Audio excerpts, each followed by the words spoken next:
Hello, everyone. Welcome to the Tom Baker Show. I am Tom Baker.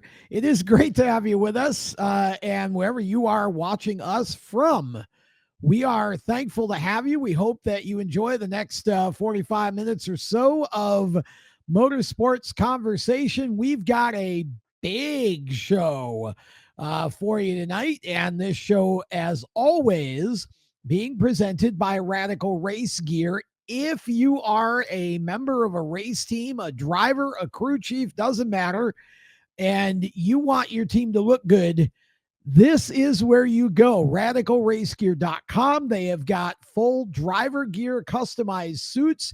They've got shoes. They've got gloves. They've got communication systems. They have got it all for drivers. Of course, you can get sublimated shirts for the team. You can get carpets for your trailer with the sponsor logo or team logos on them, and you can get customized pop-up tents and a whole lot more. RadicalRaceGear.com is the place to go. I have known Butch Lamb, who owns Radical, since we were in junior high together. So Butch does a great job with everything. Love for you to go support RadicalRaceGear.com whenever you need stuff for team apparel or driver gear as well. Okay, Jacob Seelman from Raceface Digital is back, and I am rocking the retro shirt from 2006 because we are starting this show. If you're waiting for NASCAR or whatever, we'll get to that. Stay tuned. But we're going to start this show with short track racing because Jacob and I both love that. And Jacob, you and I were both on the road over Labor Day weekend, but I was at the Oswego Speedway for the 69th running of the Budweiser International Classic. And I know this is an event that you followed closely because, as we mentioned on last week's show, your grandfather, Bob Seelman, used to race Supermodifieds. Yes. In fact, won the Supermodified Track Championship in Ohio at Sandusky Speedway 50 years ago this year in 1975. So appreciate you giving me a little segue to talk some family history for a moment. Ran a couple of international classics. Never really got in contention to win the race like we might have hoped, but because of that, I know and my family knows just how special that race is and how special the weekend is. And goodness gracious, I'm a little jealous actually, because you got to see in particular for the Novella Supers themselves, the 200 lapper, you got to see what I would consider one of the better classics, certainly of this decade, but I would argue of the last 15, 20 years that I can think of, just in terms of competitive car strategy. It was a very interesting one, and I could not help but smile. I know it was his second overall, but for all the things that the hustler Michael Barnes has been through since his first classic win, it seems like he's put together about 199 or 199 and a half laps 2 or 3 different times and didn't win it. This time, finally, the cards fell his way to get another one, and he was stoked. Yeah, and this really was one of the more exciting and entertaining classics that we've had in a while. Michael Barnes got the lead at the start of the race, and he and Dave Schillick Jr. out of Ohio took off and ran first and second for a good while. Dave ended up in a crash that put him out. And then we had Tyler Thompson and Otto Sitterly both happen onto the scene. And each of them challenged Mike. Otto eventually, who is, by the way, a 10-time Oswego Speedway track champion, Otto went by on lap 70, took the lead, and checked out until he ran out of fuel, as did Tyler Thompson, both of them with different mechanical reasons why they ran out. But they both basically out of the classic event before the finish. That gave the lead back to Michael Barnes, who had to hold off an amazing charge from Daniel Connors, who came from well over a straightaway back under green and ran Michael down, and with a few laps to go, had a shot to take the lead in the win, and ended up getting between Michael and the wall, and Michael's tail wagged a little bit, unfortunately, which caused Daniel to make some contact, just enough to alter the front end of his car. Just again, he finished the race in second. Great run for Danny, but it just took a little bit of speed and handling away. Michael ended up going the distance and winning his second classic for Eric Sorrell and Sorrell Racing. And yeah, it was a really entertaining day, to be quite honest with you. Three really good races. The SBS race was shortened by 15 laps because it kind of became a crash fest at one point, but they nonetheless a good finish to that one. Two of the top three getting DQ'd in tech. Danny Kapuscinski got his second win in that race. And then in the 350 Supermodifieds, that one also a very good race with several different leaders. Michael Bruce led for a while, and then Nick Barzee, who is the newly crowned track champion this year, led a bit. And in the end, it was Jeffrey Battle for the sixth time in the 8 350 Classics. Jeffrey Battle took the lead late and got the victory out of New England. He has just been unbeatable in that race. Jeffrey Battle is Mr. Inevitable during Classic weekend in the 350 class. Yeah, and that's a great way. I'll give a Danny Kapuscinski fact that I guarantee I don't think I've even ever told you this. But my family, particularly my dad, has had a great friendship with Danny K for many, many years. In fact, when Danny was living down here in North Carolina, he actually raced in a couple major go-kart races in the Southeast in a cart that was owned by my dad for a few times. And they raced against one another and then as a tandem together for a couple of big races. So I smile. You hate to see it decided in tech, but for Danny K, for all he's given to Oswego, both behind the wheel and for a while as the media relations, public relations director for a little bit there at the track. I mean, to win that race and then retire on the spot pretty much, or, he had decided going in that this was going to be his last one. And as he kind of said on social media after the fact, hell of a way to go out. Yeah, for sure. And a nice retro paint scheme on Danny's car, the old 00. Danny grew up a Joe Gosek fan.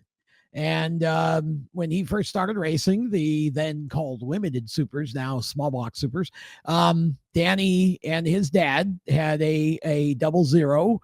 And so they went back to the retro paint scheme. His car owner, current car owner, surprised him with that going into the weekend. And so a great way to go out. And I mentioned that fact because that transitions us nicely to one of the biggest, most special parts of last weekend at the Classic was seeing 69-year-old Joe Gosek, the driver who is as old as the race itself, compete in his 46th straight international Classic. And Joe, he did finish the race. Wasn't necessarily his best race. He ended up 17th, gotten a couple of scrapes, but did finish it. And this was his final Classic. Joe announced that at the end of this year, he is stepping out and finally moving on to do some other things in life. But Jacob, I know that you grew up following Joe and watching Joe race at Oswego, and we're going to get your thoughts. But first, we've got a little sound and visual here. I had a chance to catch up with old 00 Joe post-Classic after his final drive, and let's check out what Joe had to say. Post-race, Budweiser Classic Weekend 69 at the Oswego Speedway, and we are standing with a driver who is as old as this race. And as far as we know, he is telling us this was it. No more Classics for 00 Joe Gosek. 46 international Classics, and you finished your last one, Joe. Talk about the day for you. It seemed kind of eventful. The day? Let me see. I had high hopes that we had a car that was going to be competitive, and it was not. So we struggled, we fell back, we got in the wrapped all the traffic, and next thing you know, you're in an accident. Somebody lost a tire, and then they stack up, and I'm going over the top, and that pretty much ended our day. Okay, so that's as much as we need to say about that. It's been 46 years for you here at the Oswego Speedway. Can you sum it up in a couple of thoughts of what it's been like to compete here since 1980? I don't think I can do that in a short sentence. I guess, just growing up here, it was a dream, I think, with my dad bringing me here to race here. And, so I pursued that and, helped some teams. And, the Crusoes had a great racetrack here. It was always packed, and the air around here was always electric when, they had 40 cars and full grandstand. And then it just became every year that's what I did. I mean, it's amazing that many years could go by, and you would, when spring came, that's what you're doing. You're going to the speedway. You got the car prepared, and you're going to race another year. And it ends in September, and then you start back out in the winter, and all the years go by. But I have no regrets. Great people, great memories. The owners here, the cruise shows, build a great facility. Much thanks to them. Thanks to all the fans and all my sponsors over the years. I have great memories with no regrets. Made it to the Indy 500. You ran USAC. You've done a lot of different things, even dabbling in the dirt wars in Central New York over the last few years. So a lot of life packed into these 46 years for you. And for those who are wondering if this is the last time we're ever going to see him in a fire suit, nope. I just heard him say he's going to Evans Mills in 2 weeks for the John Burr Classic. So he will be strapping back in, but maybe the last time here at Oswego. That's it. Could be the last time here at Oswego. Okay. But we will run Evans Mills in a couple weeks, and we'll go from there. We'll sit down and talk about everything, and we'll go from there. Okay. Well, Joe Gosek, it has been so much fun to watch you over 46 years, and I'm glad we're at least going to get one more race to do that. Thank you for everything that you've given to us, and we wish you all the best. If this is it, we wish you all the best in the next chapter. Thanks, Tom. Amazing. I mean, when we look, Jacob, at some of Joe's stats, okay, just thinking about the Classic, this was his 46th straight start. He's run every Classic since 1980. He's won the race 3 times, 1991, 92, and 2002. He's had 18 top 10 finishes and 10 top 5s in Classic competition. He started on the pole twice in 1991 and 2008, and outside pole twice in 1984 and 86. He ran the 1996 Indy 500 and has won races at tracks across the Northeast Midwest, including over 40 feature wins at the Oswego Speedway. And get this, his average finish at the Oswego Speedway over 46 years is a top 5. And I want to caveat and clarify that last stat, that's an average finish over every race he ran at Oswego in 46 years, not limited to the Classic. And that is a remarkable statement, not just to Joe's longevity, but his consistency and his speed for so many years. I've watched a lot of those races.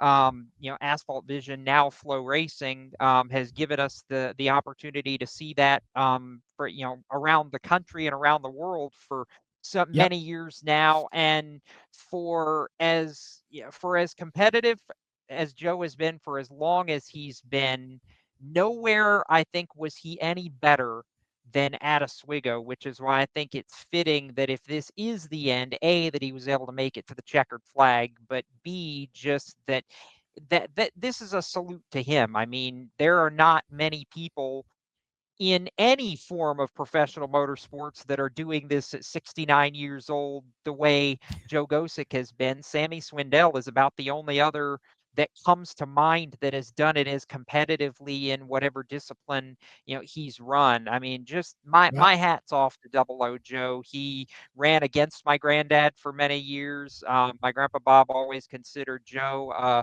a friendly rival. There was a lot of respect there, and like you said, best wishes to him in the next chapter, whatever that looks like for Joe, because there's a lot of I know there's a lot of family up there that'll be glad to have him around a little bit more.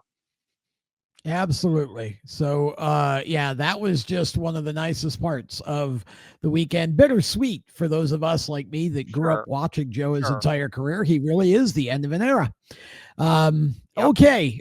Continuing on the Oswego Speedway track, pun intended, we transition to, much like the Oswego Speedway will be transitioning right over the next couple weeks, to a dirt track, Super Dirt Week at the Oswego Speedway, only a month away. And Jacob, again, one of the biggest dirt track events in the country.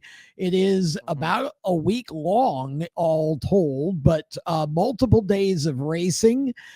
Big block super dirt car modifieds and small blocks and all kinds of stuff happening. And it is really a race that everybody looks forward to up there. And the Oswego Speedway drops dirt on top of the blacktop every year for this event. Hard to believe it's only a month away. I know it's kind of snuck up on us a bit. This is now the 9th year, minus the Yes. COVID season where 2020 got shuffled away from us. This is the 9th time that Super Dirt Week is being held at Oswego, going back to 2016. And this one's going to be a weird one this year because, as we've talked about several times on this show, Stewart Friesen, last year's Super Dirt Week Big Block winner, out for the rest of the season due to the injuries he suffered in Canada in Super Dirt Car competition a little over a month ago now. He actually tied Brett Hearn, for the most ever Super Dirt Week wins a year ago. Both Hearn and Friesen now have 6 for their career. But this was the first one for Friesen since the very beginning when it first went to Oswego. The Matt and Matt show, as they've taken to calling it in the Northeast, that would be Matt Sheppard and Mat Williamson, have combined for 5 of the 8 wins at Oswego during Super Dirt Week in big block competition. And Matt, with 1 T, that would be Williamson, comes in as the Super Dirt Car Series big block modified point leader in search of another championship. Do I think Sheppard and Williamson are the favorites? Absolutely. Do I think the road probably to the win in the 200 goes through them? Most likely. Do I think there are always a surprise or two that can percolate and come up to the front and kind of make us bug our eyes out like the old cartoons? You betcha. This is a race that takes precision, strategy, and a little bit of luck to be able to end up in victory lane. And that's the best part about this. Every year we've seen a little bit of a different racetrack when they've laid the dirt down at Oswego, just from a surface standpoint, where it changes the flow of the race. And I think we'll see that again this year. To me, Tom, I think one to watch is young Alex Yankowski, the standout Super Dirt Car Series I rookie agree. contender, who's second in the championship. He recently picked up a Super Dirt Car victory a few weeks ago to break through into victory lane. If anybody's going to be that potential surprise this year, I think Alex is that guy. There's one race between now and Super Dirt Week coming up at Albany, Saratoga in a couple of weeks, and then it's all about Oswego. And I have to give so many props to the Teresi family. Everybody within Oswego County and the city that has gone into making Super Dirt Week at Oswego happen, because when the Syracuse Mile, the fairgrounds, went away, nobody knew if this race would continue, and they've done amazing things over the last decade to make sure it continues, and I'm glad they've done so. It's a special, special week every year. It is, and I've never been one to like throwing dirt on top of blacktop, but I have to say that over the years I've been proven that this is a really good idea at the Oswego Speedway in terms of holding the race there. It is the perfect place to hold it, and I'm going to give you one more name to keep your eye on, and it's a very familiar one to both you and I, Jacob, down here, and also to the fans up there. And that is Max McLaughlin back in the Big Block Wars. And Max is a feature winner in the Supermodified division at Oswego. Max is fast in a dirt car, and his father always, Mike Magic Shoes McLaughlin, always got around in the dirt. And I'm saying don't count Max out when the green flag flies on Super Dirt Week, because he is going to be motivated, and that's a driver who can mix it up with anybody. So it's going to be a great weekend. Looking forward to it. We're hoping to have Steve Evans from up there at Landen Legends Raceway, part of the dirt circuit up there, to talk with us on a future show here to do a more in-depth preview of Super Dirt Week. And with that, we are going to step aside. When we come back, we're going to talk some Cars Tour, and then we'll go to NASCAR and talk NASCAR playoffs and much more as the Tom Baker Show continues right after this. For over 50 years, FHS Superior Synthetic Oil has powered high-performance engines with unbeatable protection and speed. Whether it's drag racing, go-karts, sprint cars, stock cars, or your daily driver, FHS stands for high speed and delivers every time. Their advanced synthetic oils boost your engine's responsiveness, acceleration, and efficiency, giving you the winning edge on every lap. Visit FHSoil.com today to find the right products for your engine. FHSoil.com. Attention track and series owners, elevate your fan experience with the TrackTune app. TrackTune works with your PA system. Fans and teams at the track can hear the announcers through their phones, ensuring everyone hears race calls, sponsor plugs, and more during race nights. It's simple to set up, affordable, and free for fans to download and enjoy. Visit tracktune.live for all the details and join tracks nationwide on the app today.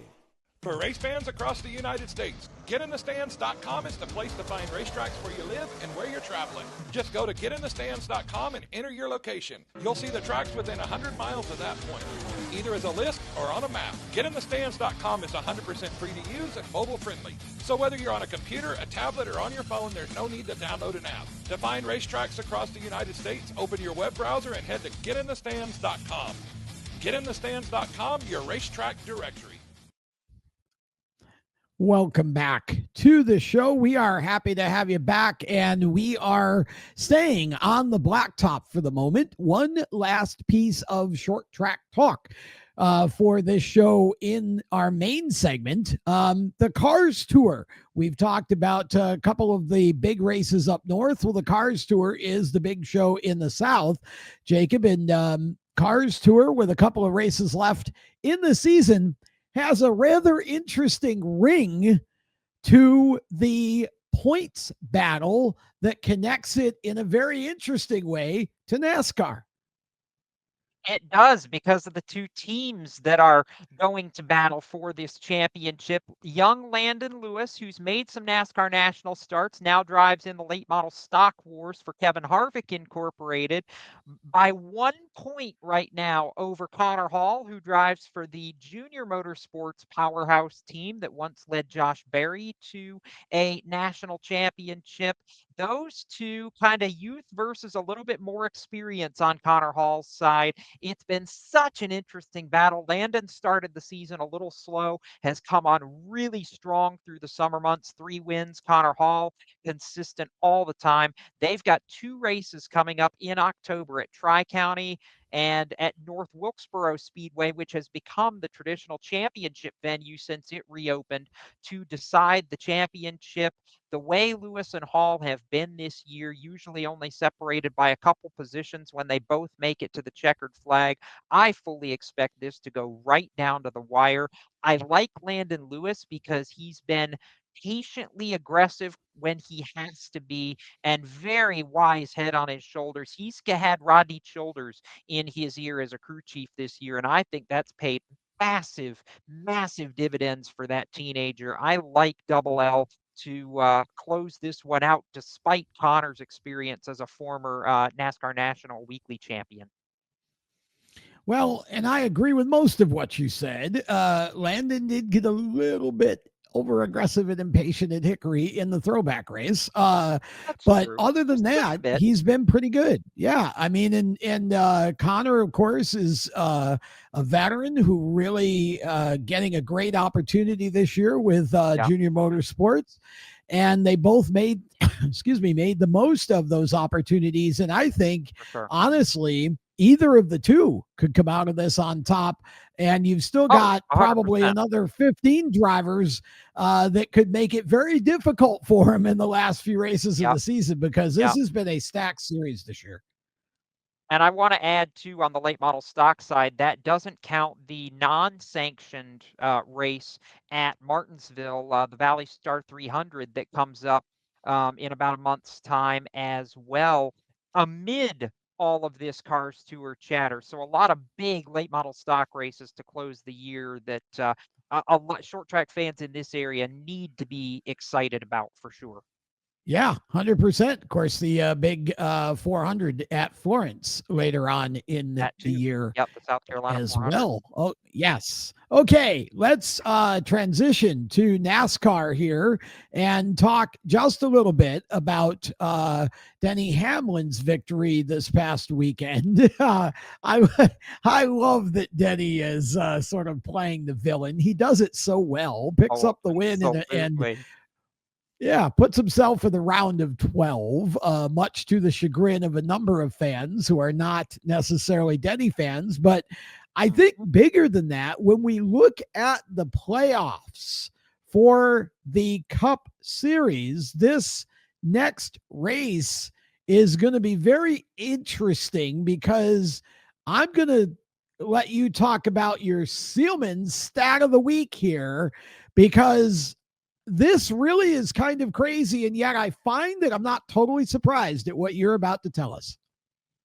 Absolutely, because this year has been such parity and so much about not really having a clear favorite. I think Denny Hamlin may have made himself the clear favorite at Gateway this past weekend. But like you said, my stat of the week, beyond Denny Hamlin and Chase Briscoe, who are the only two drivers locked into the round of 12, all 14 playoff drivers that are not into the next round already have a mathematical avenue to point their way in to that top 12 at Bristol Motor Speedway. For those like Josh Berry and Alex Bowman, both of whom have had just disastrous starts to their postseason run, that avenue is not very likely from a percentage possibility, but there is a way to make it happen should absolute chaos reign supreme, which Denny Hamlin seems to believe, based on his Actions Detrimental podcast, that it might. That he has heard from a number of people who have kind of examined the Goodyear tire testing, that we may be in for a race at Bristol similar to what we had in the spring of 2024, where the tires wouldn't go but 40, 45 laps. And Denny says, bring it on. Those are the kind of races that he's the best at. And I think he could absolutely become the favorite. Keep in mind, he's one win away from that goal he set for himself of 60 and tying Kevin Harvick for that top 10 all time in Cup Series wins. So something to keep an eye on there.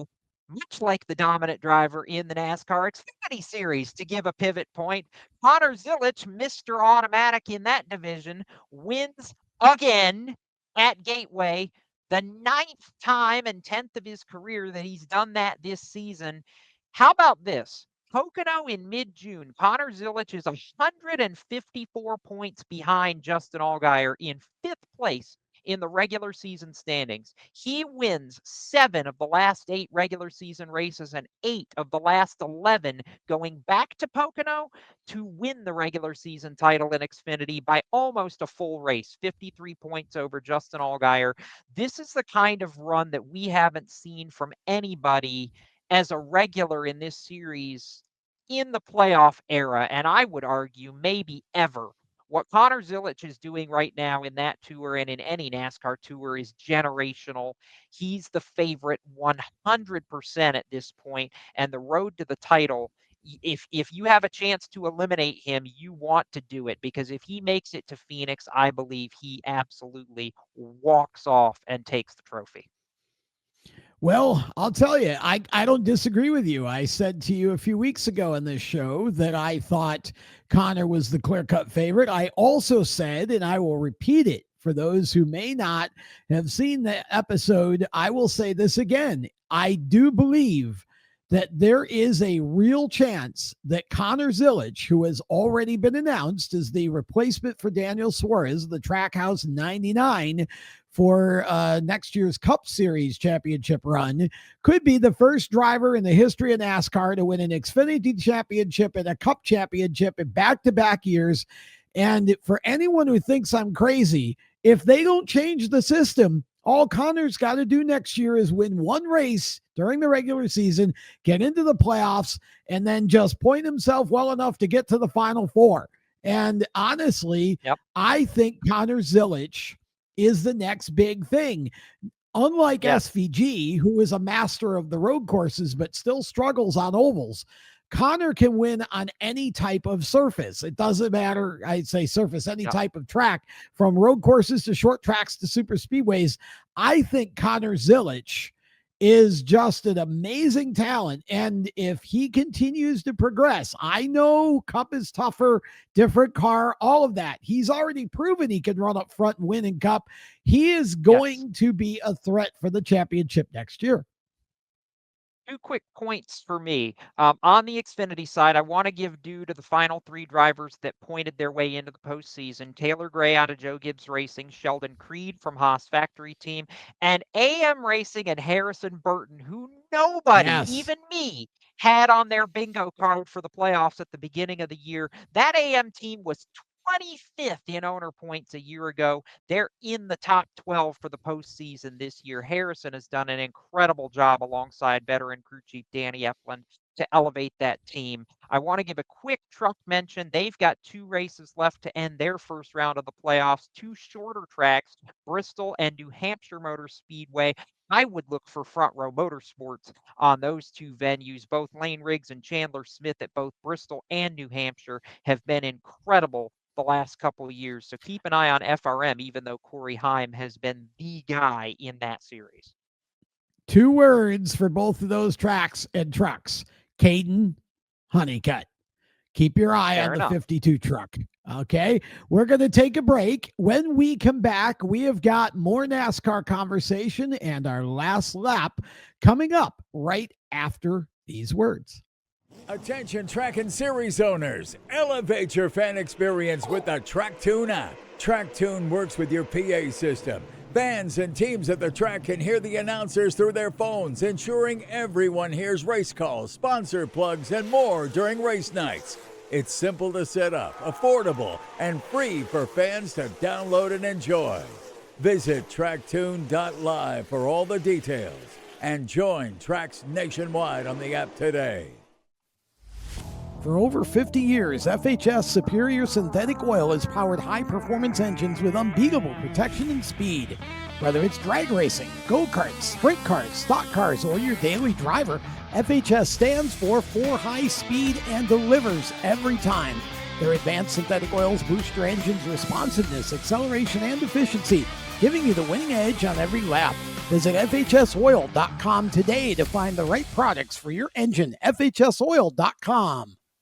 For race fans across the United States, GetInTheStands.com is the place to find racetracks where you live and where you're traveling. Just go to GetInTheStands.com and enter your location. You'll see the tracks within 100 miles of that point, either as a list or on a map. GetInTheStands.com is 100% free to use and mobile friendly. So whether you're on a computer, a tablet, or on your phone, there's no need to download an app. To find racetracks across the United States, open your web browser and head to GetInTheStands.com.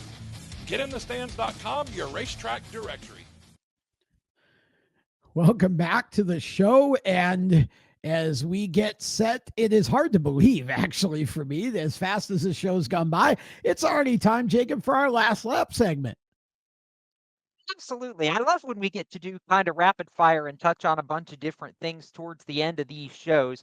I will kind of direct some topics here and let you offer your thoughts.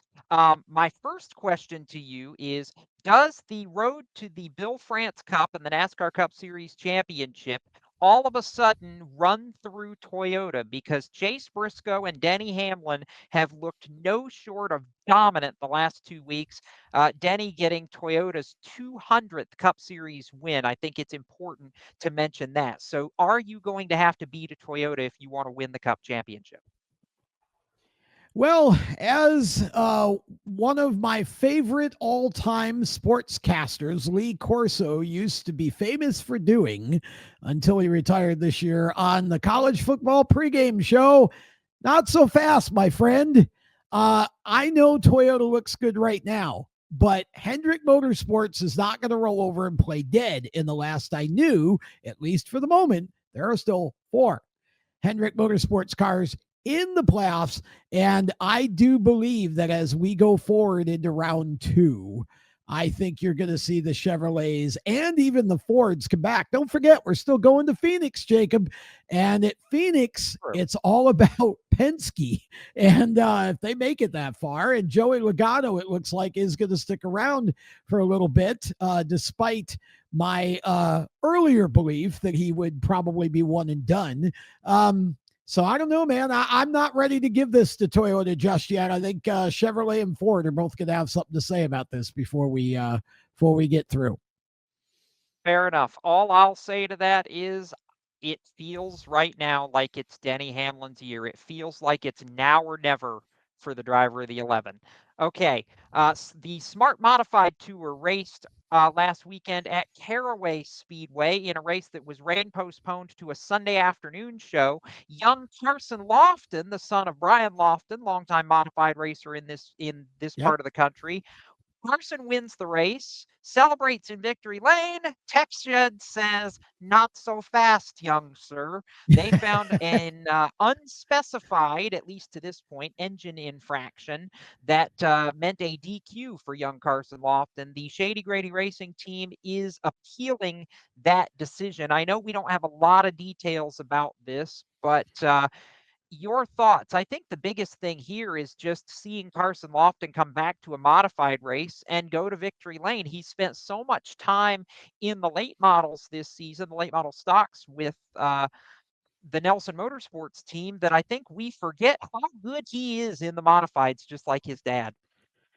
Well, he is, and it wasn't all that long ago, just a few years that I remember him as about a 14-year-old helping the crew chief John Holloman at Bowman Gray Stadium in the modifieds. Yeah. And now, he gets behind the wheel of a modified, and I think at 15 is when he started, looks super impressive, wins races, then ends up with this late model opportunity and has run up front there and done really well, comes back to the modifieds. And as you said, he picked up the win on Sunday in the Smart Tour event. And then Tech found a little bit of an indiscretion, you might say. So, yeah, there is an appeal going on. We don't have any news as to when we might know whether or not Carson gets to keep the win. But I will tell you this, the Smart Tour has had a fantastic year, and it's not over yet. And Carson certainly made a great impression, and it was cool to see him in the car that his dad drove to so many wins and top finishes over the years with Shady Grady. That's a great team, longtime team in Southern Modified Racing, and we'll see how it turns out. All right. Donnie Schatz, Paul Silva, together for the next 3 weeks on the World of Outlaws. Can this pairing win a race together?